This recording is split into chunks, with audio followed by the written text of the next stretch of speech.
Hey everyone, welcome back to my channel, and today, as you'll see in the title, we are going to be analysing the new video by Lil Nas X, which is for his song Montero brackets Call Me By Your Name. This video has created a lot of controversy in the past couple of weeks since it's come out. A lot of people, mainly in America, expressing a lot of anger towards the way that Lil Nas X has used religious iconography and interpretations of Bible stories in his video, especially because the video is very gay. There's a lot of homosexuality going on in the video, and there are people who are not happy about that. And Lil Nas X has responded by basically saying, I don't give a shit. And I think the video was incredible. So I don't really want to talk a lot about the controversy. You can quite easily find it online because it's everywhere right now. So I'm not going to spend, waste time talking about the controversy because that's not what we're here to talk about. We're here to talk about the video itself and basically just how clever this video is, because I think there's so much going on in this video, and I've watched it a few times. I've watched it so many times since it came out because I love the song and I think the video is fantastic. But the more I watched it, the more I was just like, there are so many levels to this video and it's so clever, and so I just really wanted to make a video where I could sit and analyse it and talk about the different layers to it and about just all the really good stuff that Lil Nas has managed to cram into 3 minutes and 9 seconds according to YouTube here, because like there is so much going on and it's so good.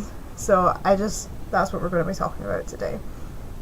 This is actually the second time I've recorded this video. I feel like I should make that point. I recorded it 2 days ago, and for some reason when I watched it back, the audio, after about 5 minutes into the video, the audio was all messed up, and for some reason it was like echoing, and so it sounded like there was two of me talking at different speeds, and it was horrible, and there was no way I could use it. There was no way to fix the audio. Like, it was just wrecked. So I couldn't fathom sitting and re-recording it right after I'd done it, because I think I wouldn't have had the energy and it wouldn't have had my heart in it. So we're back 2 days later on Easter Sunday of all days to talk about this very biblical video. So that's fitting in a way. Yeah. So I do apologise because I feel like my reactions probably would have been much better in my first video, but hopefully maybe it means I can streamline my thoughts a bit, because you all know I ramble a lot like I'm doing right now. So maybe since I said it all once, hopefully this time maybe it will be a bit more concise and maybe my thoughts will be a bit more coherent than the first time around. But with that said, let's just get right into it. So before we even start looking at the video, I think it's really important to look at the title of the song. Obviously the song was originally just called Call Me By Your Name, and then he added the Montero part. Call Me By Your Name is really important on its own when it comes to this video, because what we will discover when we go through this is that I am entirely sure that this whole video is symbolic of Lil Nas X accepting and then embracing his sexuality as a gay man. And I think that this whole video is all about that struggle that you have in yourself when you first realise that you're gay and you don't want to accept it and you don't feel comfortable with it, and then over time you get hate from people, and then you question yourself, and then eventually you come to say, no, I'm okay, I am gay and I'm happy with that. And then going that one step further and embracing it fully and being like out and proud and just really open and really forward with the fact that you are who you are and no one's going to take that from you. That's what this video is really about. And so I think calling it Call Me By Your Name in itself is a really interesting thing, because as I'm sure many of you know, Call Me By Your Name was a really popular, really significant piece of LGBT literature that was written by a man named Andre Aceman, and it was a story about a young man. He was 17, his name was Elio, and he lived in Italy with his family, and his family would take in exchange students to their home, and one of these students was a boy named Oliver, and Elio had accepted that he was bisexual, So it wasn't really about him coming to terms with his sexuality so much, but it was about the way that he kind of struggled because he wanted to be with Oliver, and him and Oliver couldn't really seem to make it work, and then he had a girlfriend as well, but he really wanted Oliver, but then it didn't work out, and then Oliver ended up marrying a woman, and Elio was really upset by it all. So, you know, it was just a story about a man who was bisexual and his struggle in trying to build a relationship with another man. And so, but you know, naming your song and making the lyrics of your song after a really well-known and significant piece of literature for LGBT people, a piece that won an award for gay fiction, is really, you know, saying before you've even got into the song. For you know, you don't need to see the video, you don't need to hear the song, you just need to look at the title and you go, okay, this is going to be about the gay experience, because you've named it Call Me By Your Name, and everyone knows what Call Me By Your Name is. If you're in the LGBT community, you know what Call Me By Your Name is, whether you like it or not, because there's a lot of people who really like staunchly don't like Call Me By Your Name. I've never seen it, but there's a lot of people who really don't like it, but you still know what it is and you know what it's about. So I think, you know, he really went for it by calling his song Call Me By Your Name. And now that we've got that out of the way, let's talk about the video itself, because that, after all, is what we're here for. Just so you know, before we get into it, I am going to mute this. It probably will get copyright striked just for using the footage, but in an attempt to try and not have that happen, I'm going to at least turn the sound off. I'm going to play it in my ears so that I can talk about it, but I'm going to mute it when it comes to the video, so apologies if you want to hear the song, you're going to have to get it somewhere else. But let's get into it.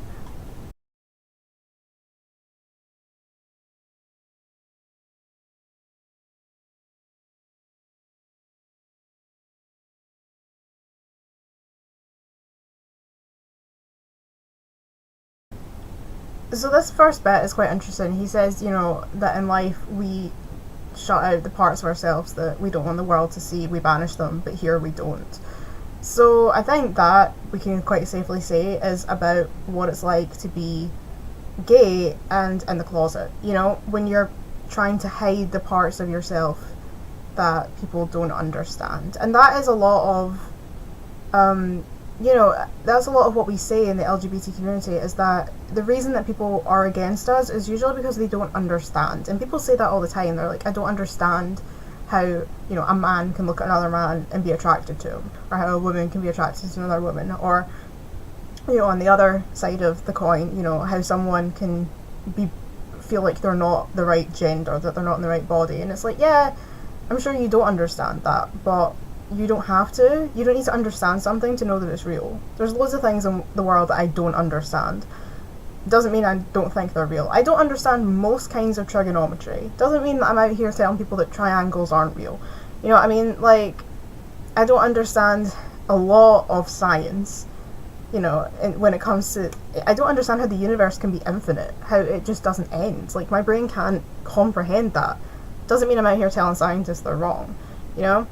And I think that's a really interesting thing to note in this, is about the idea of locking away things because people won't understand, because they won't be able to get on board with what you are and who you are. And it's like, even though they may love you, they might not accept you, and they might not understand why you are telling them. You know, if you come out to your family and you say, like, I'm gay, they might be like, okay, we still love you, but we don't understand, like, why have you made this decision? And it's like, I didn't make a decision, it's who I am. And I think that's a lot of what we do see in this video, is about the idea that, you know, it's not something that you choose, it's something that you are. It's something that is within you, and your only choice is whether or not you embrace it or you hide it. And that's what he's saying here. You know, we hide the parts of ourselves that we don't want the world to see, but here we don't. And what's really interesting is that he says at the end, you know, that this world he's talking about, here we don't, welcome to Montero. When I first heard this, I have to admit, I thought Montero was maybe like some obscure biblical reference that I wasn't getting, or some like alternative name for like the Garden of Eden. It was only when I actually googled Lil Nas X I realised that Montero was his first name. And he actually tweeted that, I think, either yesterday or the day before he put up a tweet, and he says, Montero's my first name. And I was like, yeah, turns out I'm not the only one who didn't know that. But yeah, his name is Montero Lamar Hill. And so what we can take from that is that when he says, welcome to Montero, he means this here isn't actually, this whole video and all this religious symbolism and iconography that we see isn't actually meant to be taking place within some kind of biblical setting.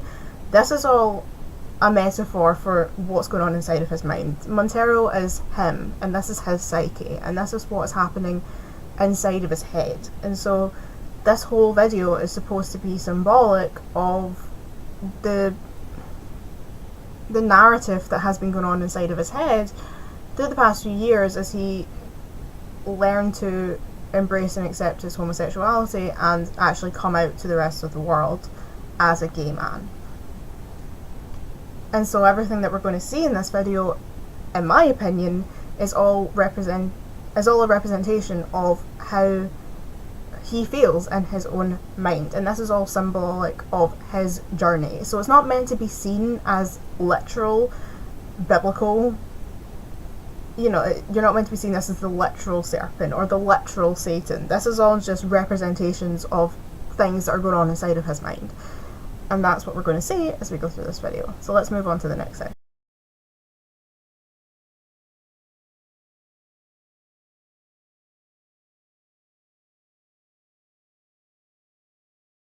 So what we can see here is that this is meant to be the Garden of Eden, and obviously Lil Nas X is meant to be either Adam or Eve. I'm not sure which. I'm not suppose it really matters, but I'm not going to be so close-minded to assume that just because Lil Nas X is a man that he must be playing Adam, because I think Lil Nas X is far more courageous than that. But what we see here is the representation of Adam and Eve in the Garden of Eden, and this here would be the tree of knowledge of good and evil, and this is the serpent. So the story of Adam and Eve goes essentially like this, and Reader's Digest form. Adam and Eve were created by God as the first man and woman on Earth, the first humans, and they were put together in the Garden of Eden. Why? I don't know, but they were. And they were put in the garden, and the garden had all of these fruit trees, and they were told explicitly, you can eat fruit from any of the trees apart from the tree of knowledge of good and evil and the tree of life. There are two sacred trees. These are the trees that have power, and you're not allowed to eat from them because you're just not. But then a serpent came in, a talking serpent, and he appeared out of the tree, and he spoke to Eve, and he said to Eve to come and eat the fruit from the tree. And the idea really is that the serpent was trying to lure Eve in so that she would commit sin, because the idea was that Adam and Eve were pure, they were beings of goodness, there was no sin. But the serpent, it's debatable whether or not the serpent was supposed to represent Satan or evil, or if he was just, I don't know, a test from God. It depends. There's different interpretations on what the serpent was doing there and what he was trying to achieve. But the serpent basically lured Eve in, and because she listened to the serpent, she got corrupted and she ate from the sacred tree. So when she took the apple from the sacred tree, and then she also gave one to Adam, they became impure. That was them committing the first sin, which is supposed to be why humanity are incapable of living without sin, because Adam and Eve basically cursed their entire bloodline through all of humanity because of the time that they ate from the tree of knowledge. And so that's what we're seeing here. We're seeing Adam and Eve sitting in the Garden of Eden. This is the tree of good and evil, of knowledge of good and evil, and this is the serpent that wants to corrupt Eve, and that's what we're going to see right now.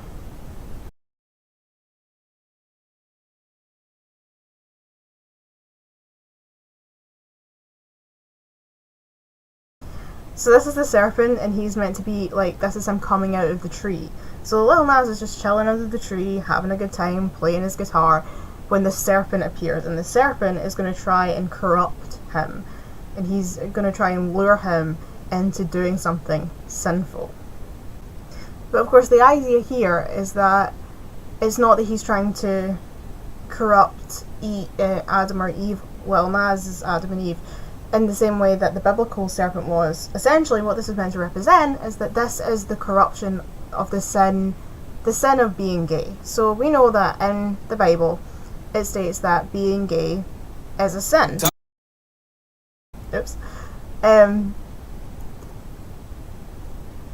So we know that in the Bible, it talks about being gay as a sin, that being man lying with another man is a sin, being gay is a sin. And so what we're looking at here is meant to be, because the serpent was the one that caused Adam and Eve to sin, what this is meant to represent is the idea that in this version of the story, and the story that's happening within Montero, the snake is trying to corrupt Lil Nas into committing the sin of homosexuality, which of course is a metaphor for being gay and that trying to come out within you. So you've got this in your head, like it's in your body, it's in your mind, it's in your DNA that you are gay, and you can try to not be gay, but that's not going to stop it from being in your head and trying to get through to you. And that's what this is here. So essentially this is the inside of his mind.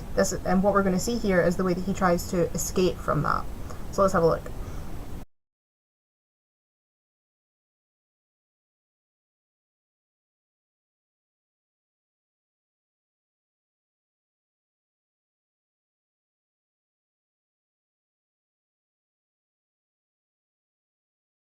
So what we see here is that Lil Nas starts running, which is that idea of when you're trying to escape from who you are. So even though you're gay, you're trying to suppress it, you're trying to hold it down, you're trying not to show it to the world. So he starts running, because he's trying to run from the snake, and the snake is homosexuality, the snake is being gay, and he's trying to run from the idea of being gay, which is what it's like when you're living your life in the closet and you're trying to present to the world that you're straight even though you're not. So he starts running, he's trying to escape, but everywhere he looks it's still there, because when you're gay it's who you are, and it doesn't matter how much you try and push it down within you, it's still going to be there, you know, even if you're not showing it to the world, even if no one knows, even if you're the most straight passing person who's ever graced the planet, you're still going to know within yourself how you feel.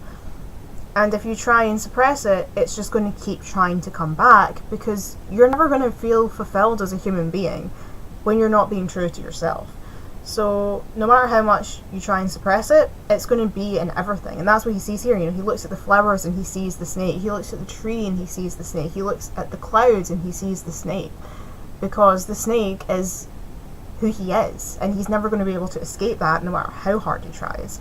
And here, he ends up, the snake catches up with him.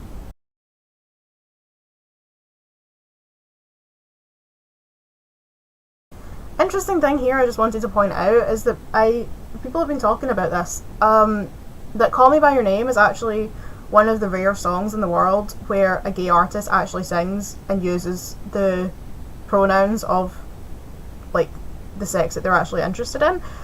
So many artists either write songs which they just are about women. Ricky Martin was one, of course. He was in the closet at the time, so I mean he had whole songs about, you know, I want to, you know, shake your bonbons, all about a woman, because it's like, I see your silhouette, you're my Juliet, you're my Mata Hari, and then, you know, about senoritas, and she's into superstitions, black cats and voodoo dolls. But like I say, he was in the closet, but he had a whole back catalogue of songs that were about women.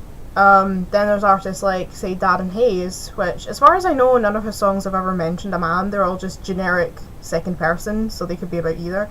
But this here, from Lil Nas, actually says boy in the lyrics, so he's talking to a boy, he's talking about men. So this is a song which actually shows that the artist is gay and is referencing that in their song, which is really interesting, and I so want more of it. Miley Cyrus did it. She has a song called She's Not Him, which I think is so good. Like, as a concept, the idea of a woman who's pansexual making reference to the fact that she was with a girl but she was still in love with her ex who was a man, and that's just like completely normal, you know, like that, instead of just it being like I was in love with someone but I was also in love with someone else, she's actually specifically saying it was a woman and a man. I love it. We need more of that in society. We need more songs that are explicitly gay. Just wanted to say that.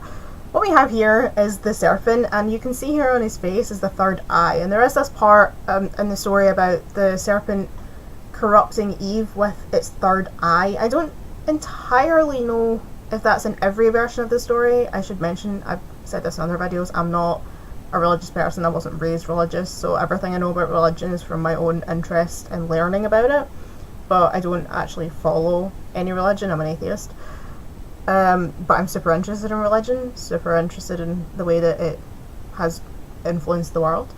But I don't know specifically what the story is about the third eye, but I know there is a reference to this idea of the serpent corrupting Eve with the third eye, so that's what this is here. His eye, you'll see, is blue, and then Lil Nas X's eyes go blue, so it's the third eye he's using to corrupt. And this is the moment, basically, where Lil Nas can't fight it anymore, you know? Like, this is him being corrupted by the snake, and which is symbolic of him, like, accepting that he's gay, because he can't fight it anymore, that he is a gay man, and there's nothing he can do about it. And that's what we see here.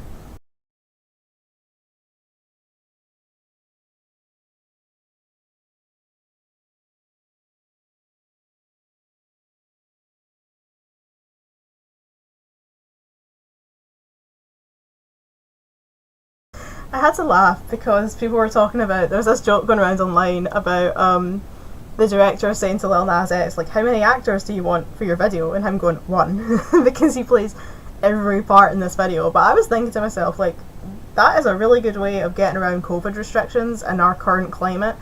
You know, when you're dealing with a pandemic, just have it so that everyone in your video is played by you, and you make out with yourself. No one needs a COVID test, no one needs to social distance.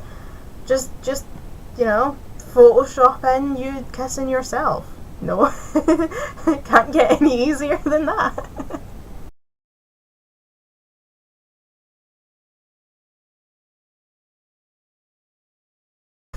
I'm not a prude or anything, like, trust me. Well, I mean, I am a bit. But, like, there's just something about, like, the bit where he licks him that I'm just always like, that's a bit dirty. Like, I can't even explain it. Like, I blush. Like, I get... I don't know what it is. I just, like, proper, like, blush at that moment. I'm like... I am an embarrassment to human beings. Yeah, let's get on with it. So this bit here is interesting. So this is the tree of life, whereas the tree we saw there was the tree of knowledge of good and evil. This is the tree of life. And the quote that's on here, I have it written down.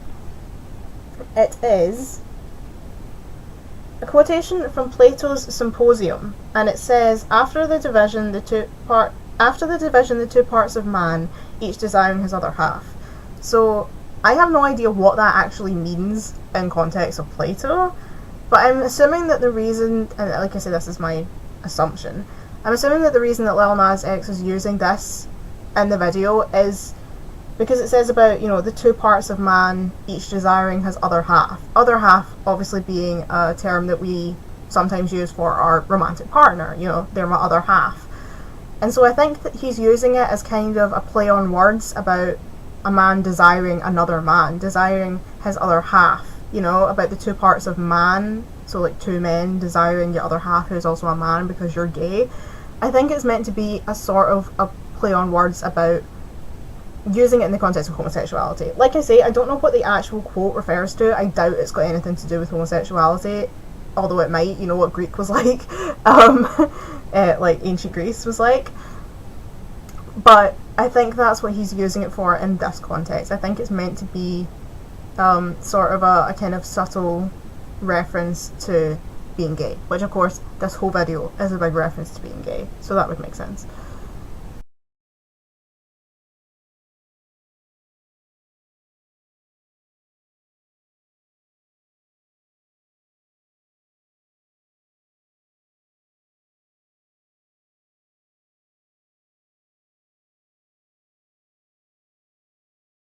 So this is the scene where, I don't know if anyone saw it on Twitter, but Lil Nas X was showing like the note in his phone that he'd used to sort of map out the storyboard for this video, and the picture he used for this was a picture of Patrick from SpongeBob SquarePants being chained up in a coliseum.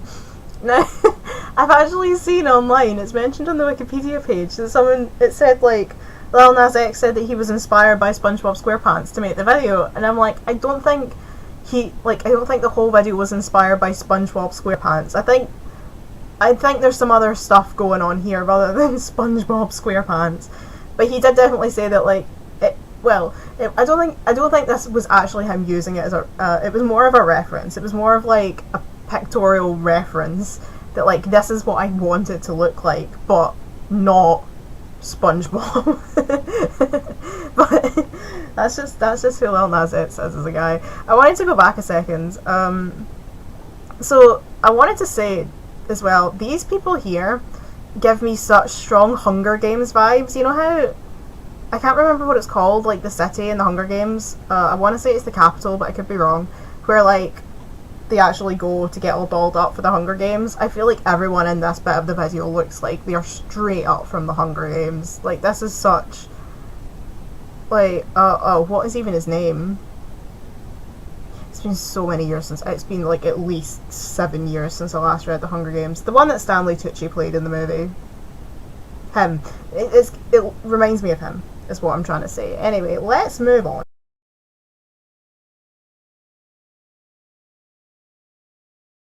So what we've got here is either a Greek or a Roman Colosseum, judging by the architecture, the statues. This is quite typical of Greek and Roman architecture from the ancient countries. And what we're kind of looking at is this, it's kind of representative of when in the Bible people were brought before the overlords of where they lived to receive punishment for their sins. And there's a few different times that this happens in the Bible. It happens in the story of Joseph in the Amazing Technicolor Dreamcoat when he's brought to Potiphar and then to the Pharaoh for he's put in jail because he has allegedly had an affair with Mrs. Potiphar. He's brought before Pharaoh because he finds out that there's someone in jail that can interpret dreams, and Pharaoh's been having dreams. And fortunately, Joseph's story had a happy ending. He reunited with his brothers and he became Pharaoh and everything was great. The other, of course, story that's quite famous for this happening is the story of Jesus Christ himself. And what a fitting day to talk about it is Easter Sunday. But of course we know that Jesus was brought before Pontius Pilate because he was considered to be a threat to Jerusalem and a threat to the people that were in charge, because he was going around telling everyone about this God and about how he was the Son of God, and it seems as if he was going to start some kind of revolution, and they didn't want revolution. They were quite happy with things the way they were. So they brought him to Pontius Pilate. Pontius Pilate basically said, "It's not my problem, go see Herod." So then he went to Herod. Herod was like, "Nah, I don't want to deal with you. Pontius Pilate can deal with you." And so they punted him back to Pilate. And Pilate was essentially forced, his hand was forced to condemn Jesus to death. Because, as they say in Jesus Christ Superstar, kill him, he says he's God, he's a blasphemer, he'll conquer you and us and even Caesar. So they basically say that there's no way that they can keep Jesus around because he's just too much of a threat. So they kill him. And I think what this kind of says here is that no matter what you believe, the idea within the story of Christ, the idea that Jesus was nailed to a cross, which is he had one of the most horrible deaths that I've ever heard. You know, the idea that he had to drag a giant cross, which weighed more than him, up a hill, which he was then nailed to through his palms while he was completely alive, and had things stuck into his skull, and then left there until he died of starvation, bleeding out, dehydration, all of the above. It's like there's no way in hell that that was an acceptable punishment for the fact that they thought he might have been an usurper. You know what I mean? Like, they just thought he was a bit rebellious. He hadn't actually done anything to anyone, and they thought that the best thing that they could do was to nail him to a cross and leave him to his death.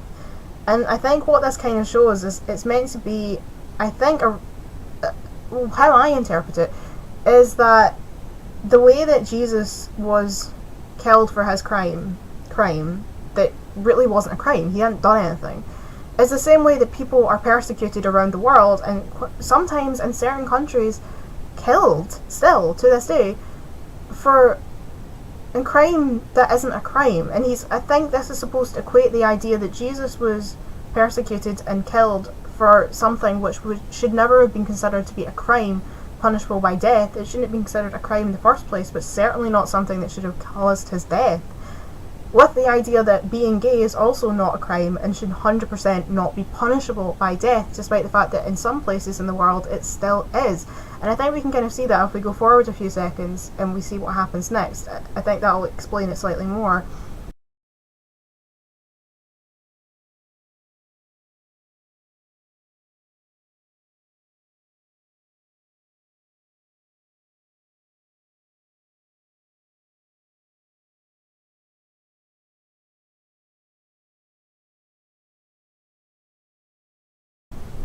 So at this point we can see that he's being stoned, and I don't mean stoned as in 420 which is smoking. Stoned as in having stones thrown at him until he dies. And there are still places in the world where this happens, not just to gay people, but for all sorts of things that are absolutely not crimes.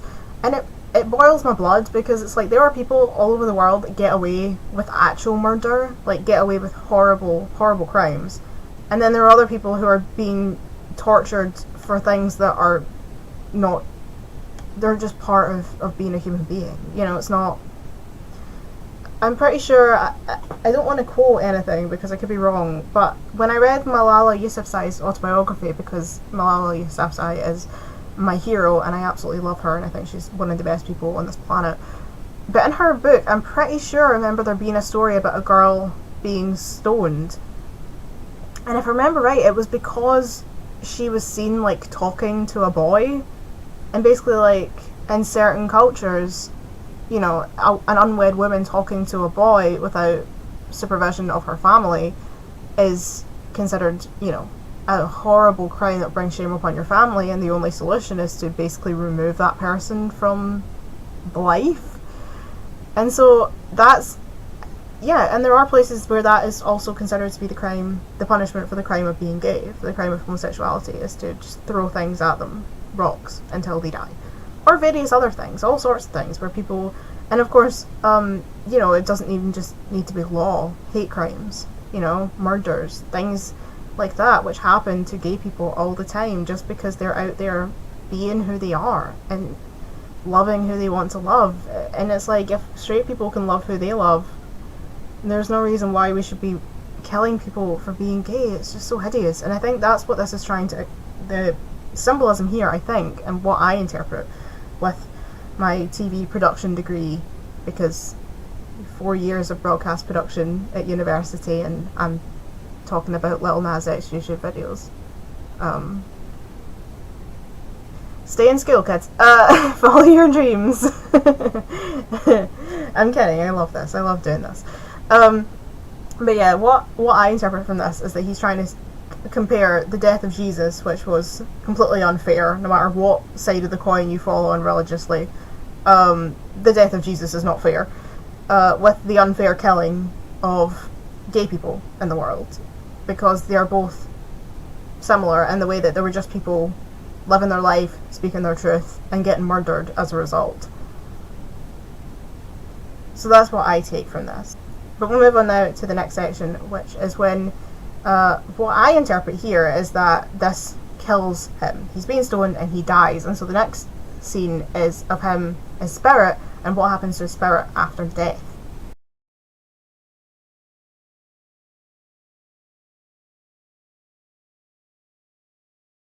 So this is interesting because I didn't notice this at first, but I saw someone online talking about their interpretation of this bit, and I think they've got it spot on. I think it's really interesting. So here we see him floating. So he's just being killed in the Colosseum, and he's floating towards, presumably, the heavens. The heavens have always been considered to be in the sky, and hell is under the ground. And what we see here, someone pointed out, it looks as if he's made of plastic, or wrapped in plastic. She's dead, wrapped in plastic.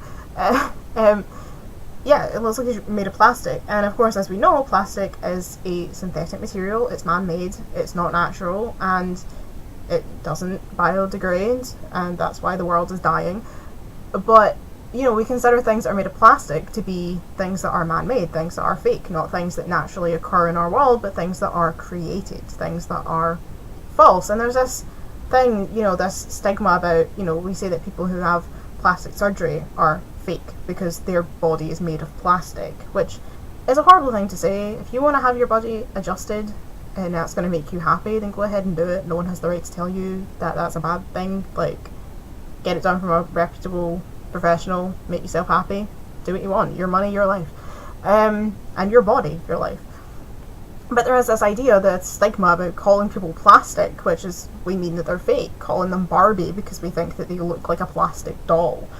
And so I think, or what this person was saying was that this idea of him being made of plastic is because he's representing a false version of himself. And I really like this idea, is that he's ascending to heaven in plastic because he can only get into heaven if he's not who he really is. So he's being fake, he's being a false version of himself. It's himself, but wrapped in synthetic material, because he can't be who he wants to be. And this, well, is my interpretation, is that this comes from this idea that certain people will spout, that if you're gay you won't get into heaven, that, you know, you're going to hell. That people, and he says this himself, he said it in one of his tweets about how y'all tell me that I'm going to go to hell but then get mad when I do it. You know, they tell people that if you're gay you're going to go to hell, that you'll never get into heaven, that God hates you, that you've, you know, sinned, that you're going against the will of God, and that that's going to end badly for you. And so what we see here is that he's actually ascending to heaven, but only because he's not being who he really is. Only because he's being false, he's being fake, he's being plastic. And it's only because he is being plastic that he's going to get into heaven. Because, you know, like in Catholicism, they say that if you confess to your sins, then God will forgive you and you'll still be able to get into heaven. And so we can maybe think that now that he's died, he's been killed for his crime, maybe it's like, well, you were punished for your sin, you died, you got what you deserved, now you can get into the kingdom of God because you've atoned for your sin by being killed for it. I'm not saying that's what Christians believe, I'm saying I think that's what this is supposed to, the idea is meant to be here. And obviously Christianity, everyone has their own versions, there's like a million sects of Christianity, and even within one denomination, everyone has different views. That's how religion works. So I'm not trying to say anything about Christianity and their opinion on homosexuality, because everyone is different. But we're talking about like the specific ideology of thinking that homosexuality is a sin. And so he starts ascending to heaven, but then this is what happens.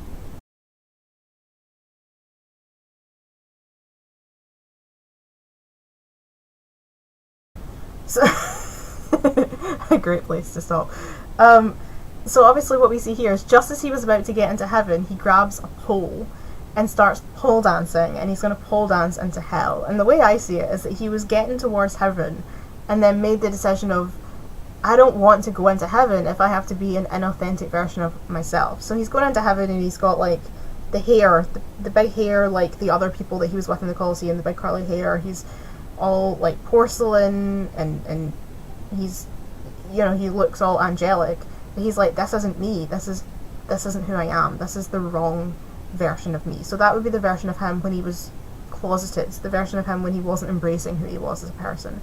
And we have to remember that Lil Nas X was outed. He started his career in music, and he obviously, his first song, Old Town Road, was a country rap hybrid, and the country music scene has always been known for being not the most accommodating of the LGBT community. Not all of them, not across the board. I love country music, and there's so many country artists that I love and that are absolutely not people who are, you know, unaccommodating to the LGBT community. But just because the country music scene tends to be in the southern states tend to be in the Bible Belt, and there's a lot of very conservative people who live in that area who don't agree with being gay, the two end up kind of having a crossover between the conservative Bible Belt people and the general country music community. They tend to overlap. And so he was afraid to come out as gay because he was releasing a song into the country music market, and the last thing he wanted was for everyone to make it, you know, not buy it and it bomb because he's a publicly gay man. But then he was outed, and when he got outed, he basically, first of all, he tried to kind of sweep it under the carpet and be like, no, I'm not gay.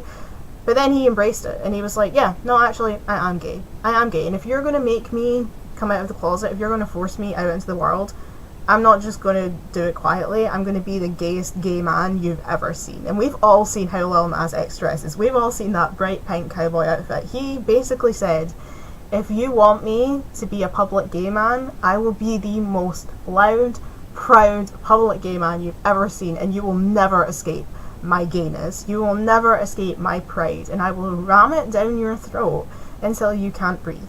That's basically what he said, and that, I think, is a big part of this video, is he was like, you wanted me to be gay? Here's my big rainbow gay biblical epic. Enjoy. And so this is really the moment here, I think, that represents that moment in Lil Nas X's life, where he basically said, I'm going to be gay, but I'm not going to do it quietly. I am going to embrace every single aspect of this part of who I am, because this is who I am as a person. And so instead of just going to hell, because, you know, if he can only get into heaven by being a fake version of himself, he decides he would rather go to hell and be gay than get into heaven but not be who he really is and have to live a lie. That's what I take from this moment. And so he decides, though, if he's going to go to hell, he's going to do it in the most dramatic way you've ever seen by doing this.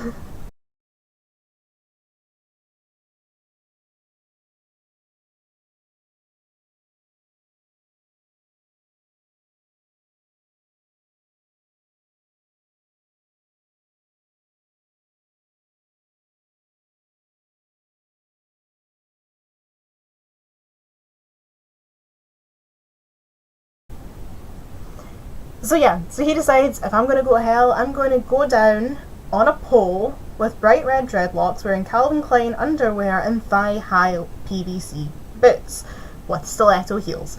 And he just descends, absolutely killing it on that pole, because he's like, I'm going to be the most loud gay you've ever seen.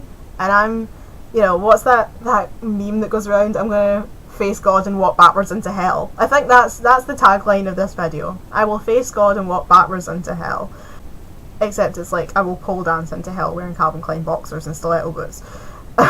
So here he is in Satan's hall? What do you call that? Where does Satan live? I don't know. Satan's chamber? Oh god, that doesn't... Wait, no, that doesn't sound right. Well, I mean, Lil Nas X probably would get in Satan's chamber. Yeah.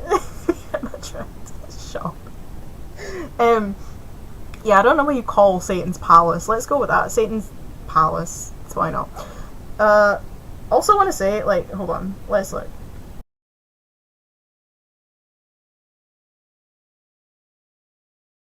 Oh, actually, yeah, before we go any further, when I did my last video, I stopped at this bit and sort of rambled, so maybe it's for the best. But I stopped here because I wanted to point out how beautiful Lil Nas X is. I also didn't realise how much younger he is than me. I mean, not that much. He's 4 years younger than me. He's 21, I'm 25.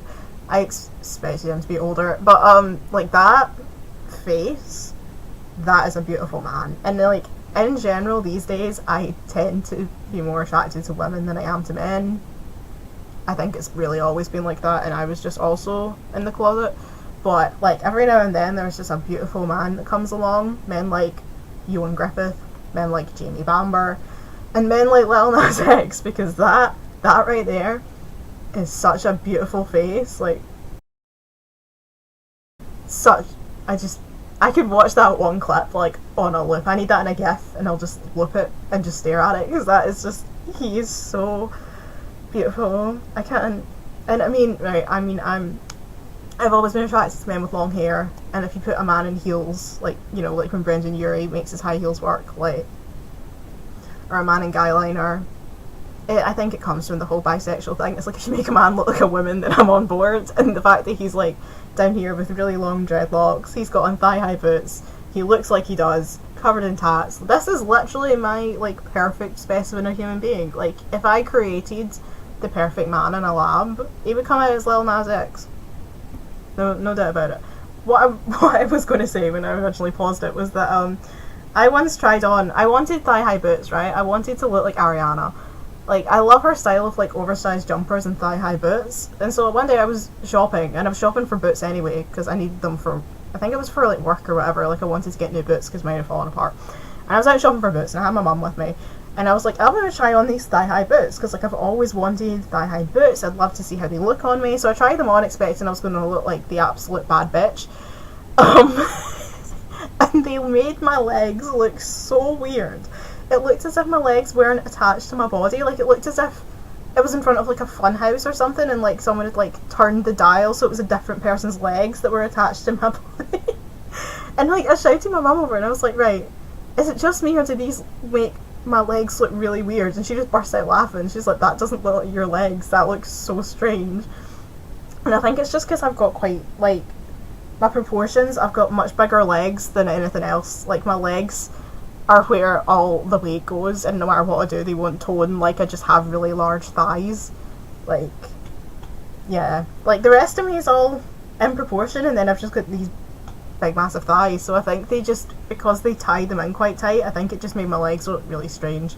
So I am jealous of the fact that Lil Nas X can rock thigh-high boots better than I ever can, but also all power to him, because, you know, if you've got it, flaunt it, and this man has it, so you should flaunt it. Anyway, getting into Satan's chamber now.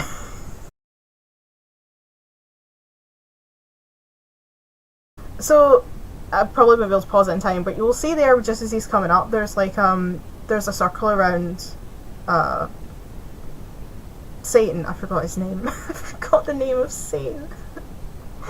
There's a circle around Santa that has some words written on it, and it's like a blink and you miss it moment. But I found online, it says, it's a Latin phrase, and it says, damnant quod non intelligent, which translates to, they condemn what they do not understand. And like I was saying earlier about hiding the parts of yourself because the world won't understand you, that's obviously mirrored in this bit here where it says they condemn what they don't understand. And I think that is a huge problem for us in the LGBT community. And like I said, you know, in my first video I did of this, I went into a massive rant at this point, and it probably wasn't actually useful.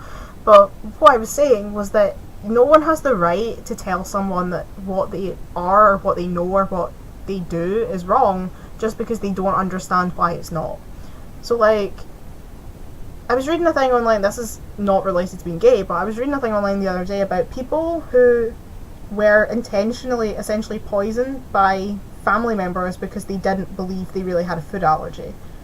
So like, stories about people going over for dinner at like their parents' house and their parent putting like peanuts in the curry just so they would trigger a reaction because they thought they were just being fussy, and they're like, oh, it's just because you don't like her. Or like putting eggs and stuff because they're like, oh, you just don't like eggs, and they're like, no, I'm allergic to them, and then they'd be like, haha, there's no such thing, and then they put the eggs in them. And there was one story about a guy who like, well, like it was a woman and her son was like 3 years old, and her brother-in-law like gave the kid a peanut butter cookie even though the kid had a nut allergy, and like 2 seconds after he started eating it he started violently throwing up all over the house.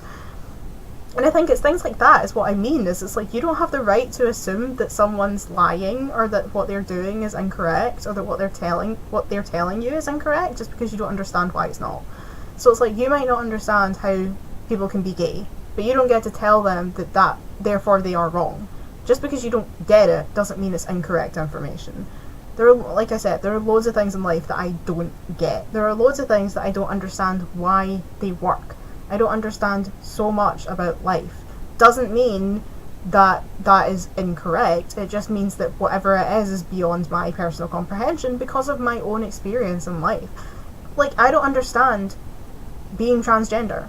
Like, I understand it on the level of I can believe that that's how people feel, but I don't understand it on an empathetic level because I've never experienced it. I've never experienced gender dysphoria. I will never experience gender dysphoria because I'm cisgender, and I'm pretty, 99.9% sure that I am cisgender. So I'll never be able to understand on a personal level how it feels to have gender dysphoria, how it feels to be trans, but I'm also sympathetic, and I can accept and believe that these people and what they're telling me is true, and that their experience is entirely valid. And it doesn't matter that just because I can't personally empathize with that doesn't mean that what they're telling me isn't true, and that doesn't mean that I shouldn't believe them and be sympathetic and try to help them in any way that I can to have the best version of life that they can so that they can be happy, because we all deserve to be happy. And that's the thing that infuriates me about these people in the world who, I see it online all the time, and they start someone says that they're trans, and then people will start commenting and be like, how do you know that you're trans? Like, I don't know. Like, I don't feel like a woman, so how do you know that you feel like a woman? Like, because I don't feel like a woman, so how do you feel like a woman? And it's like, no, you don't get it. It's that you don't feel gender dysphoria, but they do. Like, you don't know how, you don't feel like a woman because you were born in the right body. You don't have gender dysphoria, you don't know what that feels like. They do, because they have gender dysphoria and they feel different from you. It doesn't matter that you don't understand how it feels. The point is, it's real, it exists, it's true, science has proved this, and you don't get to tell people that they're wrong. And that's, I think, what this is trying to say here, is about how it is to be in the LGBT community and have people constantly be like, your experience is wrong just because I don't understand. And you don't get to do that. No one gets to do that. I'm telling that to the whole damn world right now. You don't get to tell people that their experience is invalid, or that what they've been through in their life is untrue, just because you haven't experienced it also. We are all different, we all have different life experiences, and you have absolutely no right to condemn anyone else's experience of life. That's that on that. Let's move on, because we're about to get to the juicy part.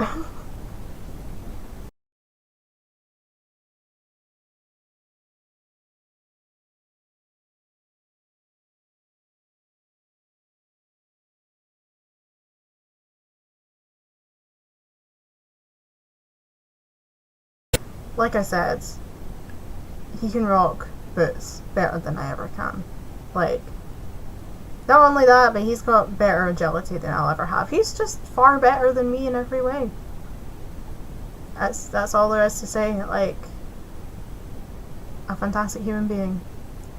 I could never dream of being anything like it.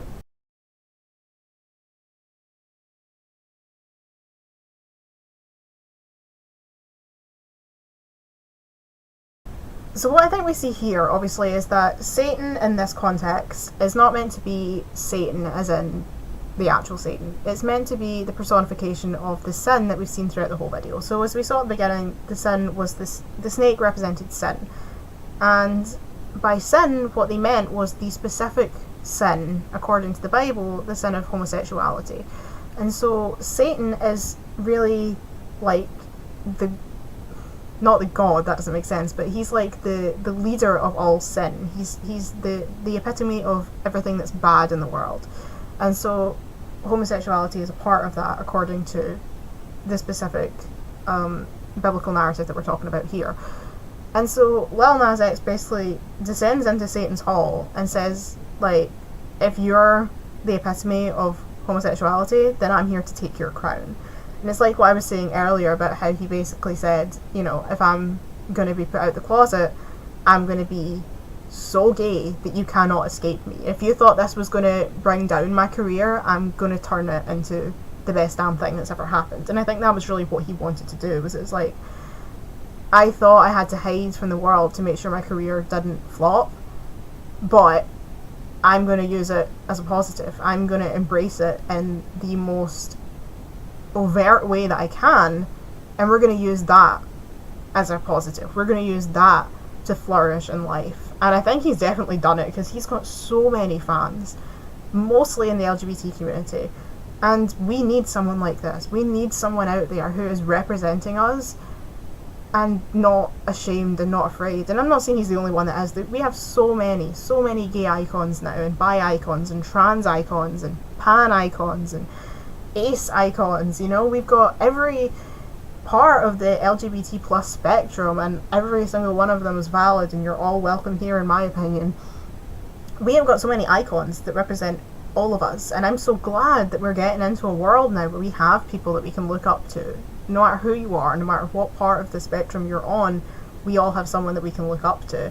But I'm just glad that we've got someone else. It's always good to have more people, you know. Every time someone else joins the fight, that's good news in my book. And having someone who is just so loud and so proud as Lil Nas X and could not give less of a shit, especially because he's also a black man, you know what I mean? Like, not just someone who's representing the LGBT community, but someone who's representing the people of colour in the LGBT community, which is obviously two different minorities coming together, as if, you know, it's not difficult enough to live your life when you're in a marginalised community, but when you're in more than one marginalised community, then, you know, it's a struggle. And he's out here representing both and doing it in the most incredible style I've ever seen. So I absolutely love this man. And what I take from this is that Satan's meant to be like, he's the king of hell, so he's the king of all sin, homosexuality being part of that. And Lil Nas decided that, actually, I'm going to be the king of sin. I am going to own this, and I'm going to take over this hall of sin, and I'm going to be the biggest damn sinner that you've ever seen. This is my territory now, and you can't ever shut me down. You can't ever take my big horned crown, because this is who I am, and you're not going to shut me up. You're not going to shove me in the closet, and you're not going to make my life difficult by pulling me out of the closet. I think that's what he's saying here. And I am so proud of him for that. Like, I'm like a proud mother. Like, I'm just so happy for him. So let's watch as he truly claims his crown as the king of all gays. Now I just want to call him, like, you know how Vegeta's always like, I'm the prince of all Saiyans. Now I just want Lil Nas X to come out and like, I'm the prince of all gays. Gayans. Anyway, Chatborn.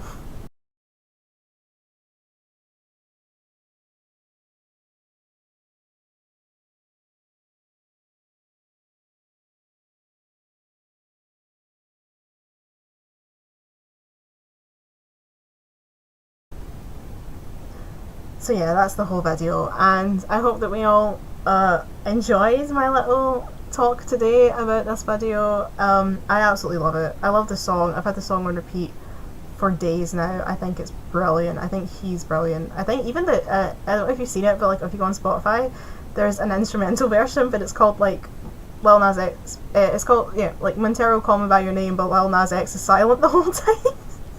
Like instead of just saying like instrumental, but Lil Nas X is silent the whole time. And it's actually so good. Like, I think the music in this song is brilliant, but you can't really fully appreciate it until you take all the vocals out, and you can hear, and like the beat is just so good, and then the bit when he's like on Satan, like that music there, I think it sounds like a violin, it might not be.